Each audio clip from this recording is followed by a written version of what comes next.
ಬೇತ್ಮಂಗಲಿಂದ ಕೋಲಾರ ಮುಖ್ಯ ರಸ್ತೆಯ ಒಂದು ದುಸ್ಥಿತಿಯ ಬಗ್ಗೆ ಮಾತಾಡುವುದಾದರೆ, ಈ ಒಂದು ನಿಜಕ್ಕೂ ಪಟ್ಟಣ ಗ್ರಾಮದಿಂದ ಒಂದು ಚಾಮರಹಳ್ಳಿ ಗ್ರಾಮ ತನಕ ಒಂದು ರಸ್ತೆಯ ದುಸ್ಥಿತಿಯನ್ನು ನೋಡ್ತಿದ್ರೆ ಎಲ್ಲೋ ಒಂದು ಕಡೆ ಅಧಿಕಾರಿಗಳು ಹಾಗೂ ಜನಪ್ರತಿನಿಧಿಗಳು ಬದುಕಿದ್ದಾರಾ ಸತ್ತೋಗಿದ್ದಾರಾ ಅನ್ನೋ ಒಂದು ಯೋಚನೆ ನಮ್ಮಲ್ಲಿ ಬರ್ತೈತೆ ಬಂಧುಗಳೇ.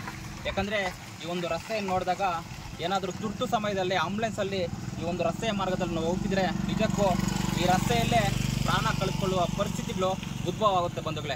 ಎಷ್ಟೋ ಒಂದು ಅಪಘಾತಗಳು ಆಗಿರುವ ಉದಾಹರಣೆಗಳು ಕೂಡ ಐತೆ. ಎಲ್ಲ ಒಂದು ಕಡೆ ಬಂಗಾರಪೇಟೆ ಶಾಸಕರಾಗಿರ್ಬೋದು, ಜೊತೆಗೆ ಕೋಲಾರ ಶಾಸಕರು ಈ ಒಂದು ರಸ್ತೆಯ ಬಗ್ಗೆ ಕಿಂಚೊತ್ತು ಸಹ ವಿಧಾನಸೌಧದಲ್ಲಿ ಮಾತಾಡದೇ ಇರೋದು ನಿಜಕ್ಕೂ ದುರಂತ. ಇಂಥವ್ರನ್ನ ನಾವು ಆಯ್ಕೆ ಮಾಡಿ ವಿಧಾನಸೌಧಕ್ಕೆ ಕಳಿಸ್ಕೊಟ್ಟಿದ್ವಲ್ಲ, ನಮ್ಮ ಮೊದಲು ಬುದ್ಧಿ ಬರಬೇಕು. ಇಂಥವ್ರು ಶಾಸಕರಾಗೋದಕ್ಕೆ ನಾಲಾಯಕ್ಕು. ನೀವೆಲ್ಲ ಸಹ ರಾಜೀನಾಮೆ ಕೊಟ್ಬಿಟ್ಟು ಮನೆಗಳಿಗೆ ಹೋಗ್ಬಿಡಿ.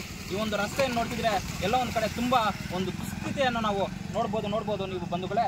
ನೋಡಿ, ಒಂದು 3 ಅಡಿ ಒಂದು ಗುಣಿ ಐತೆ. ಇಲ್ಲಿ ಸುಮಾರು ಅಪಘಾತಗಳು ಕೂಡ ಆಗಿದೆ. ಅಪಘಾತಗಳು ಆದರೂ ಸಹ ಎಲ್ಲ ಒಂದು ಕಡೆ ಕಣ್ಣು ಮುಚ್ಚಿ ಕುಳಿತುಕೊಂಡಿರೋದು ಅಧಿಕಾರಿಗಳಾಗಿರ್ಬೋದು, ಜನಪ್ರತಿನಿಧಿಗಳು ನಿಜಕ್ಕೂ ದುರಂತ. ಇಂಥವ್ರನ್ನ ನಾವು ಆಯ್ಕೆ ಮಾಡಿ ವಿಧಾನಸೌಧಕ್ಕೆ ಕಳಿಸ್ಕೊಡ್ತೀವಲ್ಲ, ನಾವೆಲ್ಲರೂ ಸಹ ಯೋಚನೆ ಮಾಡಬೇಕಾಗುತ್ತೆ ಬಂಧುಗಳೇ. ಈ ರಸ್ತೆಯ ಮಾರ್ಗದಲ್ಲಿ ಸುಮಾರು ಸಾವಿರಾರು ಗಾಡಿಗಳು ಹೋಗುತ್ತೆ, ಜೊತೆಗೆ ಸಾವಿರಾರು ಬಸ್ಸುಗಳು ಹೋಗುತ್ತೆ, ಶಾಲಾ ಬಸ್ಸುಗಳು ಹೋಗುತ್ತೆ.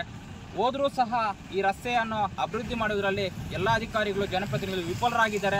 ಅಂಬೇಡ್ಕರ್ ಯುವ ವೇದಿಕೆ ಕರ್ನಾಟಕ ಸಂಘಟನೆಯಿಂದ ಒಂದು ಎಚ್ಚರಿಕೆ ಕೊಡ್ತಾ ಇದ್ದೀನಿ. ಶಾಸಕ SN ನಾರಾಯಣಸ್ವಾಮಿ ಆಗಿರ್ಬೋದು, ಪತ್ತೂರು ಜಿ ಮಂಜುನಾಥ್ ಅವರಿಗೆ ಈ ಒಂದು ವಾರದಲ್ಲಿ ಈ ರಸ್ತೆಯನ್ನು ಏನಾದರೂ ಅಭಿವೃದ್ಧಿ ಮಾಡದೆ ಹೋದಲ್ಲಿ ಈ ರಸ್ತೆಯನ್ನು ಮುತ್ತಿಗೆ ಹಾಕಬೇಕಾಗುತ್ತೆ. ಜೊತೆಗೆ ನಿಮ್ಮ ಮನೆಗಳಿಗೂ ಕೂಡ ಮುತ್ತಿಗೆ ಹಾಕುವ ಪರಿಸ್ಥಿತಿಯನ್ನು ನಮ್ಮ ಸಂಘಟನೆ ಮಾಡುತ್ತೆ ಅಂತ ಹೇಳ್ತಾ ನನ್ನ ಮಾತು ಮುಗಿಸ್ತಾ ಇದ್ದೀನಿ. ಜೈ ಭೀಮ್.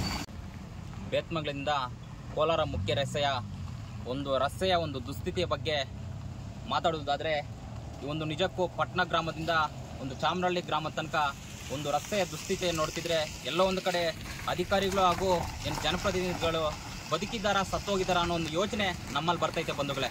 ಯಾಕಂದರೆ ಈ ಒಂದು ರಸ್ತೆಯನ್ನು ನೋಡಿದಾಗ ಏನಾದರೂ ತುರ್ತು ಸಮಯದಲ್ಲಿ ಆಂಬುಲೆನ್ಸಲ್ಲಿ ಈ ಒಂದು ರಸ್ತೆಯ ಮಾರ್ಗದಲ್ಲಿ ನಾವು ಹೋಗ್ತಿದ್ರೆ ನಿಜಕ್ಕೂ ಈ ರಸ್ತೆಯಲ್ಲೇ ಪ್ರಾಣ ಕಳೆದುಕೊಳ್ಳುವ ಪರಿಸ್ಥಿತಿಗಳು ಉದ್ಭವ ಆಗುತ್ತೆ ಬಂಧುಗಳೇ.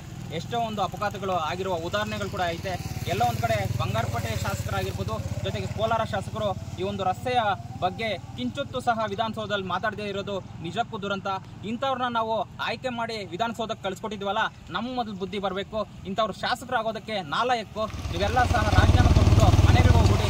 ಈ ಒಂದು ರಸ್ತೆಯನ್ನು ನೋಡ್ತಿದ್ರೆ ಎಲ್ಲ ಒಂದು ಕಡೆ ತುಂಬ ಒಂದು ಸ್ಥಿತಿಯನ್ನು ನಾವು ನೋಡ್ಬೋದು ಬಂಧುಗಳೇ.